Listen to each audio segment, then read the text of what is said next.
Hi everyone! So I'm gonna attempt to vlog this week or just today, I'm not sure yet. It's my last day of exam. Actually, kakatapos lang nung last exam namin. As you can see, I'm wearing my uniform.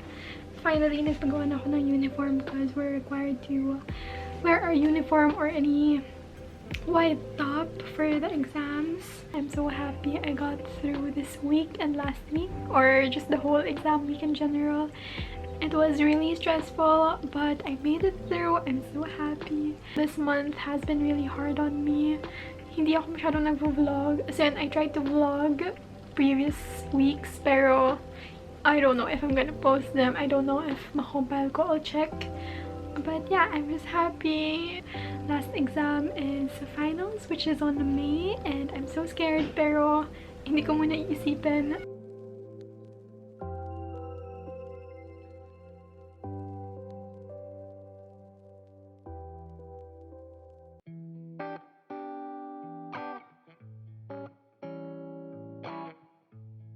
Anton just left and we just watched Brooklyn Nine-Nine. I'm rewatching it with him because I love that show. I think we watched mga 5 to 6 episodes. It was really nice. It was really relaxing for me kasi nga kakatapos lang ng exams and I just got to binge watch today. And right now I'm watching YouTube, or I might try to edit a video. Hopefully maganda yung video na to. It might be a mess kasi nga super random clips lang siya of this month. This is the vlog that I was editing since this morning. Actually, kanina mga 1 hour or 2 hours yung raw footage, but I had to cut it in half, so baka meron pa akong 2 vlogs to edit. I decided to make the spam and egg rice for my siblings. Wala na kaming kimchi, so spam and egg na lang. So I'm just beating 3 eggs.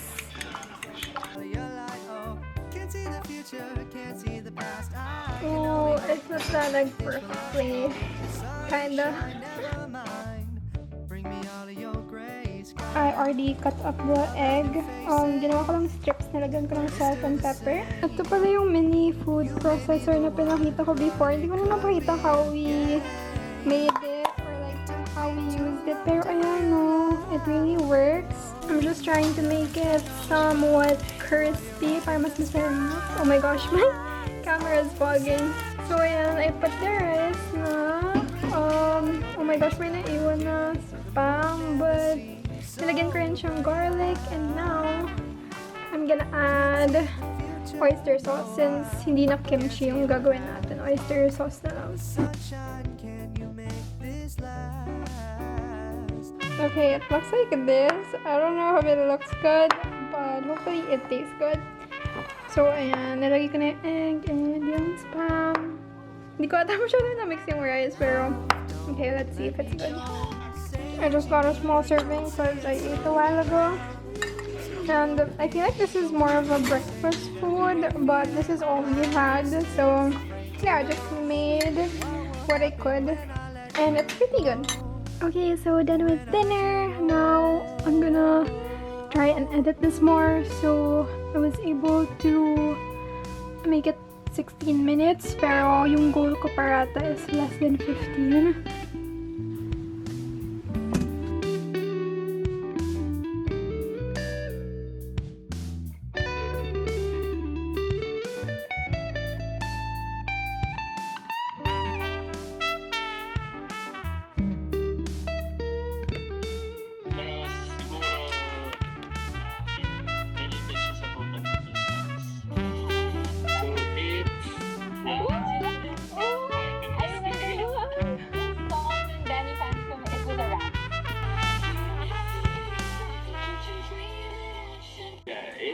Victorious, make it shine.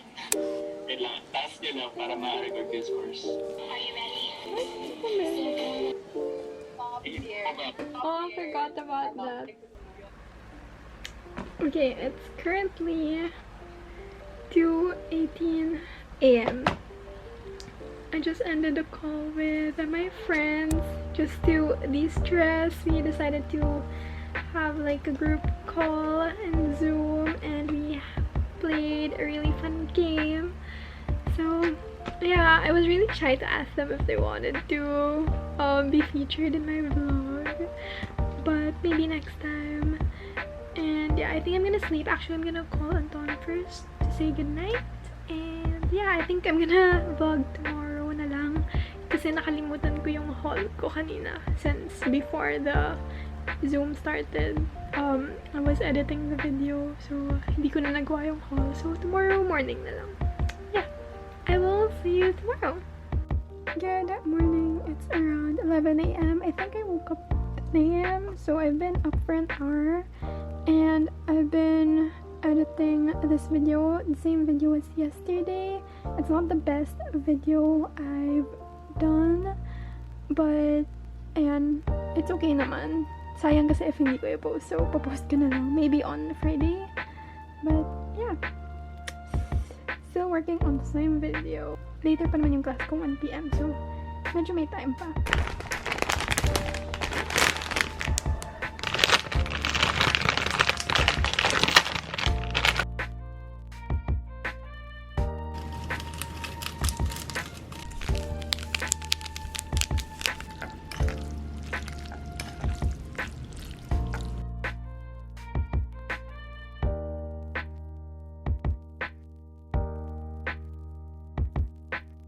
I really love Korean noodles, but this one is kind of bland for me, but I really love the texture of Korean noodles, so I like it.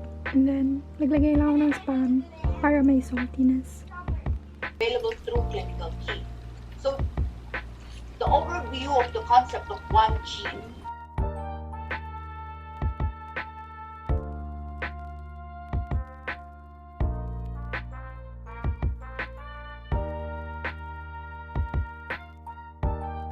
decarboxylation step.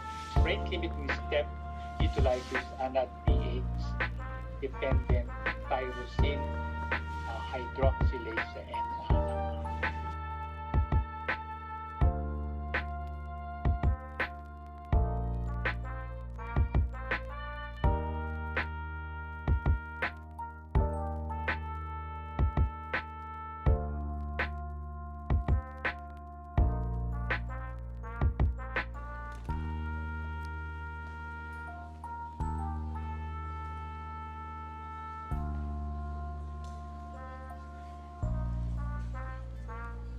Hi everyone! So, kanina na-lowbat yung camera ko, so I had to charge it. But I was just editing a new vlog. So, ayan. I'm just watching it again to check if I need to make changes. And yeah, I'm so happy I was able to edit 2 vlogs so far. So, meron naman akong naiipon na vlogs. Sabi ko yesterday, gagawa ko ng haul, but I forgot. So, ito na yung haul. Puro skincare products to. So, I have 2 things from Caris. First product is this one from Ariel. So, this is called their Stress Relieving Pureful Lip and Eye Remover Pad. I used to love this. Na-try ko na to before, pero yung parang full-on pad, hindi yung parang I think circular to na specifically for lip and eye. So I remember really loving this brand. I don't use like makeup removers anymore kasi I know it's kind of harsh on your face, but I'm so excited to try this out again and see if I still love it as much as I did before. So I'm happy na Caris has kasi dati hindi ko talaga alam kung saan i-repurchase to. Tinanggal ko na siya sa box kasi I can't open the box with one hand. But this is a cleanser from Answer From. Ito yung Very Berry Super Moist Jelly Cleanser. And I really wanted to try this kasi I feel like this would be good for dry skin, which I've been having lately. And yeah, I think I'm gonna try this tonight kasi paubos na rin naman yung Lux Organics ko. So I'll let you know if I like it. Okay, next products are from Sand and Sky. So they sent me 3 products and also this makeup bag.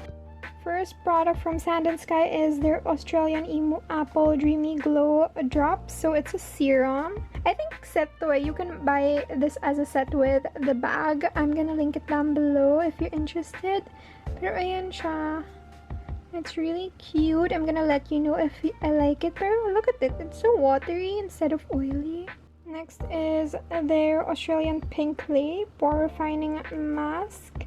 And it just looks like this one. Ayan siya. It has 30 grams, which is pretty good. Okay, so it looks like this. I really want to use this right now, but I don't think I have the patience to wait. I think I'm gonna try it on the weekend instead. Lastly, it's their Australian Emu Apple Enzyme Powder Polish. It's my first time to hear of a powder polish. I don't really know what it's for. I need to do some research about it, but nung nakita ko yung photos nito, it's powder. So, parang lalagyan mo siya ng water, I think. Tapos, I don't know. I think it exfoliates your face or acts like a cleanser. I'm not sure. If you can see, it's powder inside. So, it's a really good size pa. Okay, next is a hair care brand. So, ito naman is from Coco and Eve. So, first, they sent me their microfiber hair towel wrap. Wow, okay. I thought it was like a small towel, but it's for your hair. And then, ito yung main product nila. It's so cute. Yung logo nila, I love the green and pink. And here, I just have a hairbrush. Oh my gosh, it's so cute. It says Coco and Eve. I actually opened this already, pero hindi ko napansin na may logo pala yung brush nila. I really love this. This is their LYKA Virgin Super Nourishing Coconut and Fig Hair Mask. Oh my gosh, my mom's gonna love this. Mahilig yung mom ko sa hair mask. And I wanted to show her this when I got it. I think I got it last week or this week lang. Pero hindi ko nga siya binubuksan kasi I wanted to vlog it first. And it just looks like this. Ayan siya. It smells so good. Like, it smells so good. I can't explain it. I guess it just smells like coconut. Pero ayan siya. I think that's a good amount of product. I forgot how much this was because I didn't check the prices. Pero I guess it's a bit expensive. I'm not sure. But so I'm gonna link everything down below if you're interested. And I think these products just took like 1 to 2 weeks to arrive. I think 1 week nga lang dumating na, kaya I was surprised kasi nga this is an international brand. So ayan, thank you so much to Coco and Eve, Sand and Sky, and also Karis for sending me these products. I normally don't get PR anymore from beauty brands because I don't do beauty videos anymore. But I'm so thankful and I'm so excited to try these out, and for sure update ko kayo if maganda, just in case you want to try it as well. So yeah, I think I'm gonna end the vlog here because I feel like I talked too much. But thank you so much for watching. I hope you enjoy these kinds of vlogs. Let me know if you want talking vlogs or yung parang silent music type vlogs ko lang, kasi I can do both or I can do one of them if that's what you prefer. But yeah, thanks so much for watching and I will see you next week. Bye!